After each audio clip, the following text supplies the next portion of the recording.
Hello everyone, and welcome to some more remote learning. Today we're going to do a little bit more on Taylor series for Calc 2. In that last video I explained Taylor series, but the examples that we did were all Maclaurin series, so a Taylor series centered at 0. So let's quickly recall a Taylor series, that form, and then we'll dive into two examples where we're no longer centered at 0, we're centered at a different x value. So remember, Taylor series, we have f of a plus f prime of a times x minus a to the first plus the second derivative of a all over 2 factorial times x minus a squared plus the third derivative of a all over 3 factorial times x minus a cubed, and this goes on going towards infinity, which we can write in sigma notation. That series is k equals 0 to infinity of the kth derivative at a all over k factorial times x minus a raised to that k. And really quickly, this Taylor series is a power series where that kth derivative at a over k factorial, that chunk is our c sub k. So let's go ahead and jump into number 1 now that we've reviewed that quickly. So number 1, it says, find the Taylor series for f of x equal to 1 over 1 minus x, and we're going to center this at 3. Now I made this very clear that when we're centered at 3, that means that we're setting a equal to 3. I can easily leave this a off of here and just say centered at 3, but remember, being centered means that a is equivalent to that value. So a is equal to 3, and then after we figure out that Taylor series, we're also going to determine the interval of convergence. And remember, for that, we're either going to use the root or ratio test. Now, if you remember from our previous worksheet, which I'll go ahead and write in black, when we have f of x equals 1 over 1 minus x, if our a value is equal to 0, do you remember that series? That series, well, is a geometric series, so that was our x to the k, our a r to the k from k equals 0 to infinity, and this converged as long as x was between -1 and 1. But now, look how this is going to change if we're centering at an a value of 3. So if I'm centering that at an a value of 3, I'm going to have f of 3 plus f prime of 3 times x minus 3 plus the second derivative at 3 all over 2 factorial times x minus 3 squared plus the third derivative at 3 over 3 factorial times x minus 3 cubed, and so on. We're going to rewrite this to pick up on that pattern so we can write this in sigma notation. But all I did was everywhere I saw an a, I just plugged in 3 because that's what I'm centered at. And just like before, we'll go ahead and make a small little table just to help us find those values at 3. So if I'm taking the kth derivative of x, then I'll see what happens when I plug in 3 for that value. So my function, starting with not taking the derivative, is 1 over 1 minus x, 1 minus x to the -1, since that's the same as 1 over 1 minus x. And we've already done these derivatives in the previous video, so I'm going to go through them rather quickly. However, if this is your first time, don't forget the chain rule when doing them out on your own. So this becomes 1 minus x to the -2, and then 2 times 1 minus x to the -3, and then that derivative is 6 times 1 minus x to the -4. Now, if we're actually doing this out, 1 over 1 minus 3, because that's 1 minus x to the -1, when I plug in 3 for x, is going to be a -1/2. Then I'll have 1 over the quantity 1 minus 3 squared, which squaring a -2 becomes a positive. So I'll get 1/4, and I'll make a note that this is positive. And then I'll have 2 over 1 minus 3 cubed, so that -2 cubed is going to remain a negative. So I'll get 2 over 8, and again, that 8 was negative, so this becomes a -1/4. And then doing that third derivative, so this is when k is equivalent to 3, we're going to get 6 over 1 minus x, that quantity, to the 4th. So that even power will make this all positive, so it'll be 6 over 2 to the 4th is going to be 16. And 6 over 16 is going to be a positive 3/8, because both are divisible by 3. And again, just to make sure this is clear, I'm going to note that it is positive. So filling my work in, my f of 3 is -1/2. Then I'm going to add that to my f prime at 3 is a positive 1/4, and that gets multiplied by x minus 3. Then I'm adding that to my second derivative at 3 over 2 factorial, which is my -1/4. So really I'm going to subtract 1/4, but that's over 2 factorial, so that's over 2, and that's times x minus 3 squared. And then I'm adding this to my third derivative, 3/8, all over 3 factorial, which remember 3 factorial is 3 times 2 times 1, which is 6, and that gets multiplied by x minus a, x minus 3 cubed. And I think this is enough for us to really pick up on that pattern to be able to write this as a power series. So my -1/2 can't be simplified down, but from there, my next term also can't. That's 1/4 times x minus 3. But that next term is subtracted, and it's 1/4 over 2, which gives me 1/8. So then I have 1/8 times x minus 3 squared, and then I'm adding 3/8 over 6 is going to be 3 over 48. But both 3 and 48 are divisible by 3. That's going to be 1/16. So then I'm adding 1/16 times x minus 3 cubed. So hopefully this pattern now is pretty obvious. We're doing the summation from k equals 0 to infinity of, well, let's take care of the fact that our signs are alternating at the start. We start at a negative, then go to positive, and then negative, and then positive again. So we're going to want some sort of -1 raised to the k, but if we raise it to the k, then this first term is even, so then it's positive. So I'm going to raise it to the k plus 1, so that when we plug in 0, we do indeed get -1 to the 1, which gives us a negative. So now, next, if you notice, here would be x minus 3 to the 0, which is 1. Here I have x minus 3 to the first, x minus 3 squared, and so on. So this is multiplied by x minus 3 to the k, and now we have a 1/2, a 1/4, a 1/8, a 1/16. That is a 1/2 to the k plus 1, because 2 is 2 to the first, 4 is 2 squared, 8 is 2 cubed, 16 is 2 to the 4th, and so on. So when we plug in a k value of 0, we want that first one to be 1/2, which it is, and the pattern continues from there.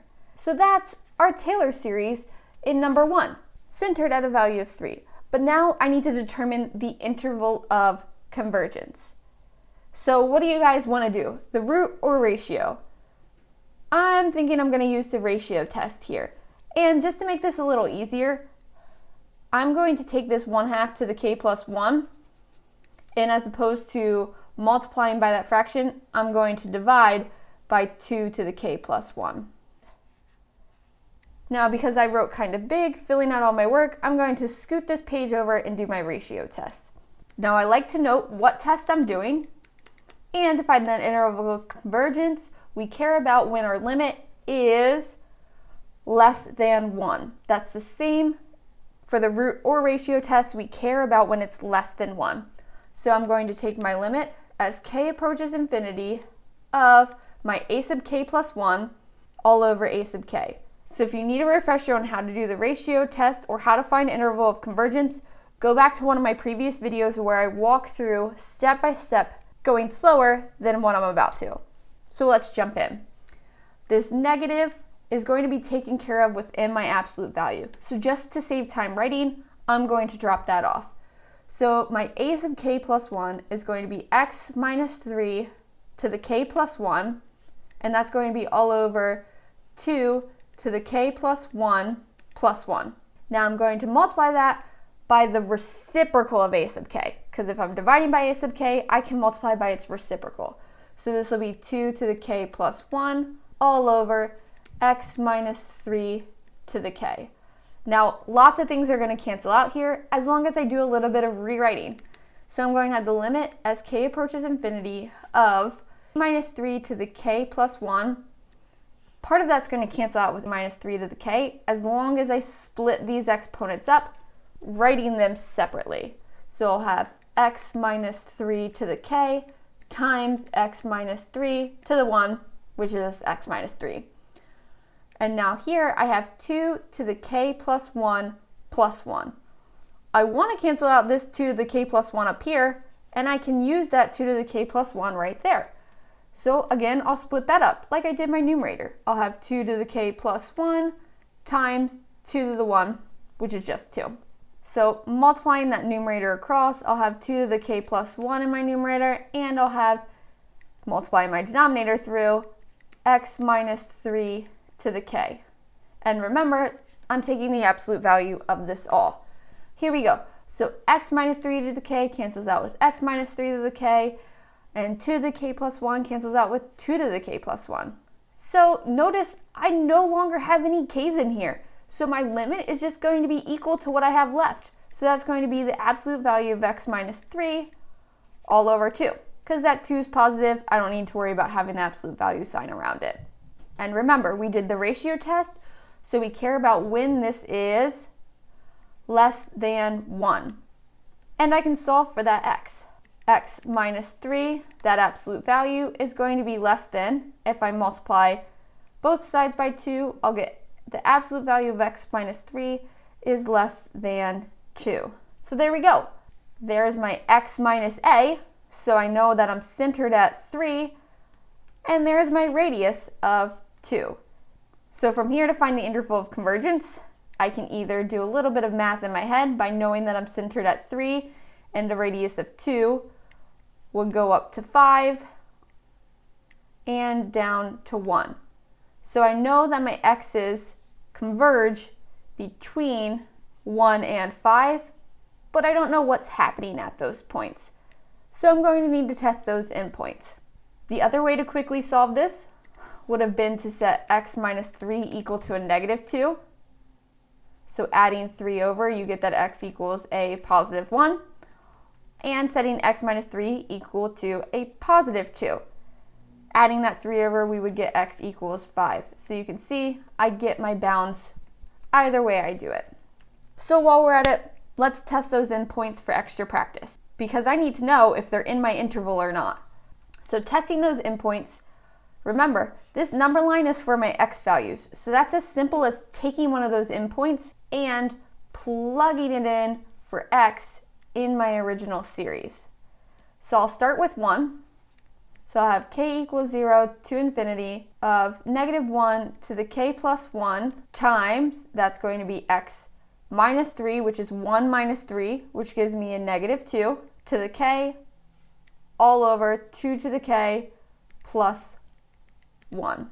Simplifying this series down a little bit, I'll get negative 1 to the k plus 1, negative 2 to the k, and then I'll write this as 2 to the k times 2. So this constant of 2 does not affect my series besides just multiplying it by 1/2 at the end, so I'll pull that out in front. So then I have 1/2 from k equals 0 to infinity of the summation of, so negative 2 to the k over 2 to the k is going to be a negative 1 to the k. So I'm going to have negative 1 to the k plus 1, negative 1 to the k, which negative 1 to the k can be combined with negative 1 to the k to leave me with a positive 1 to the k, but then I still had that plus 1, so this will be 1 to the k times negative 1. So right away here, we can do that divergence test, take the limit, and the limit does not equal 0. So because that limit doesn't equal 0, we know that we're diverging at 1. So that's going to be an open circle around 1. Now, what I'm going to do, as opposed to changing all of this up and rewriting it, I know that if I plug in now a value of 5 in for x, as opposed to having a negative 2 in this numerator, I'm going to have a positive 2, because 5 minus 3 is 2. So if this works, I'm just going to erase that negative 2, which I'll just erase this as well so we don't get confused. This will be a positive 2 to the k. And simplifying this down now, 2 to the k over 2 to the k, pulling that 1/2 still out in front.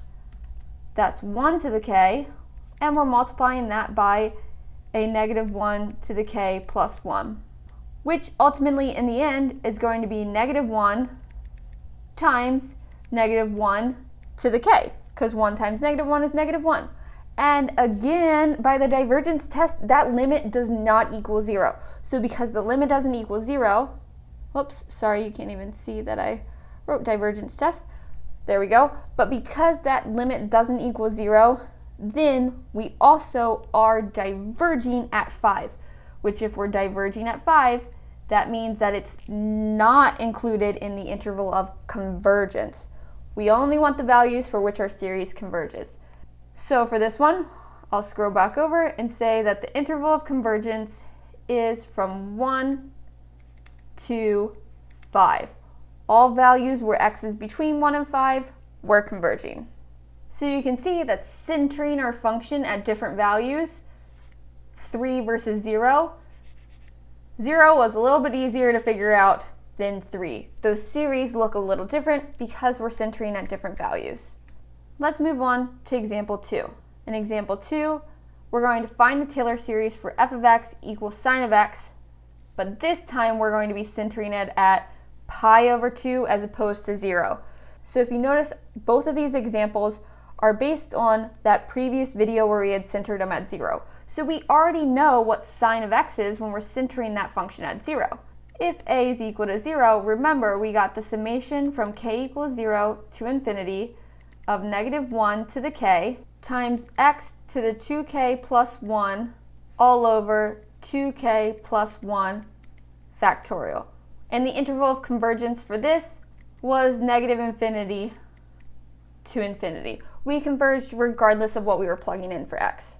But again, this is when a is equal to 0. We're no longer centering this function at 0, we're centering it around pi over 2. So we're going to have f of pi over 2 plus the derivative at pi over 2 times x minus a, which is pi over 2, x minus pi over 2 to the first, plus that second derivative at pi over 2 all over 2 factorial times x minus our a, which again is still pi over 2 squared, plus the third derivative, and so on. But if you remember, when we were writing out our derivatives for x, we start with the sine of x. The derivative of sine of x goes to the cosine of x. The derivative of cosine of x goes to a negative sine of x. Then we go to a negative cosine of x. And then we're right back up to sine of x. So you can see that this is just going to cycle through. However, as opposed to plugging in 0, we're plugging in pi over 2. So the sine of pi over 2 is 1, cosine of pi over 2, 0. Negative sine of pi over 2 is a negative 1, negative cosine of pi over 2 is 0, and then we go right back up to the top, continuing that on.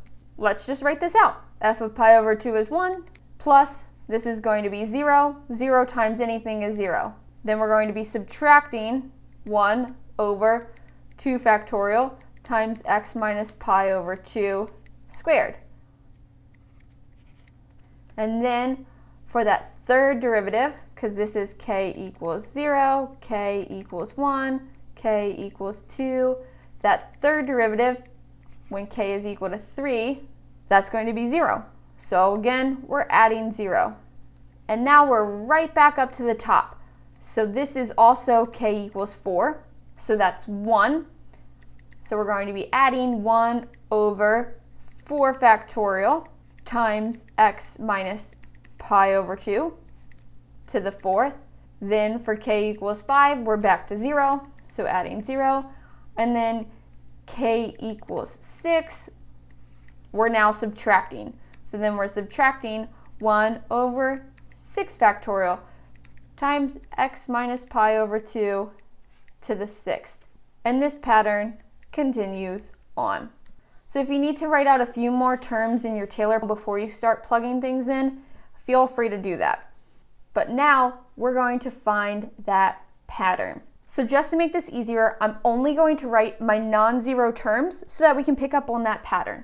So we'll have 1 minus 1 over 2 factorial times x minus our a squared plus, now we have 1 over 4 factorial times x minus our a to the 4th, and then we're subtracting 1 over 6 factorial times x minus our a to the 6th, and so on. That's going to be equal to the summation from k equals 0 to infinity of, again, our terms are alternating signs, positive, negative, positive, negative, and so on. So we're going to start with a negative 1 to the k, because plugging in 0, that's an even exponent to give us positive. Plugging in 1, that's an odd exponent to give us a negative. Next, the other thing that's going to be in our numerator is our x minus a, so x minus pi over 2, but we got to figure out what our exponent's going to be. Because here we would want that exponent to be 0, so that we get 1, and then the exponent goes to 2, 4, and 6. So notice that we want those even exponents, so we're going to raise this to the 2k. Sure enough, plugging in 0, we get 0.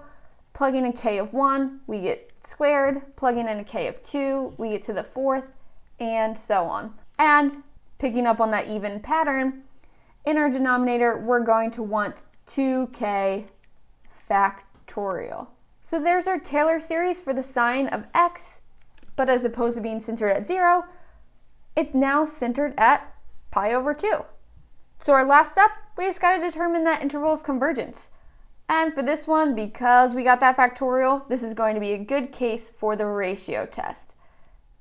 So I'll just scroll down so I got some room, and I'm going to say that we're doing the ratio test. And lots of times I like to write what test I'm doing so that I can think about my end result. For the ratio test, if my limit's less than 1, my series converges. So I'm going to take the limit as k approaches infinity of a sub k plus 1 over a sub k.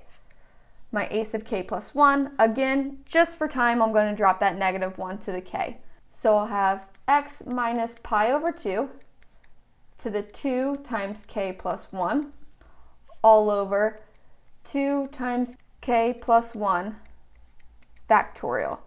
And that's going to be multiplied by our reciprocal of a sub k, so 2k factorial all over x minus pi over 2 to the 2k. So expanding out this limit just a little bit so that things start canceling out, I'm going to want to rewrite my x minus pi over 2, the one that's in my numerator, I want to try to make that an exponent with 2k. So if I was to distribute this 2 through to the k plus 1, I'd get x minus pi over 2 to the 2k plus 2, which is x minus pi over 2 to the 2k times x minus pi over 2 squared. And then the rest of my numerator is just 2k factorial. In my denominator, if I distribute this 2 into my k plus 1, I get 2k plus 2 factorial. But I don't want that. I want to rewrite that so I can find a 2k within there. So that'll be 2k plus 2, 2k plus 1 times 2k factorial. Then, finishing out the denominator, x minus pi over 2 to the 2k. X minus pi over 2 to the 2k cancels out, and my 2k factorial cancels out. But if you look at this, when I take the limit as k approaches infinity, k is only in my denominator. So because that k is only in my denominator, my overall fraction is going to continue to get smaller. So this limit is equal to 0. And again, what test do we do? The ratio test. So if this is less than 1, we converge, and 0 is always less than 1. So our interval of convergence for example 2 is negative infinity is less than x, which is less than infinity. So that radius of convergence is going to be infinity. It doesn't matter what x values we plug in, we're always going to converge. And with that, we wrap up this worksheet where I went over some Taylor series examples being centered at places other than 0. So there were no Maclaurin series examples on this worksheet because that's when our a value is equal to 0. Here, we're centering those Taylor series at other a values and solving for what that series looks like and our interval of convergence. So the really neat thing about this is if you think back to when we were doing just figuring out whether series converged or diverged, the only ones we could actually figure out if they converged what they converged to were geometric and telescoping. Those were the only two types of series. But now with these Taylor series, we're saying that these functions are equivalent to these summations when we have those certain x values. So for these, we're also able to figure out exactly what they converge to because it's that function. So that's the other really neat thing about Taylor series is we're actually defining what it's going to converge to as long as it converges. So now, not only do we know when geometric series converge and what they converge to and what telescoping series converge to, we also know what these series converge to. So hopefully that helps you understand the importance of these power series. And also hopefully you found this video helpful. If you have any questions at all on any of the examples, feel free to leave it in the comments below. So good luck and see you next video.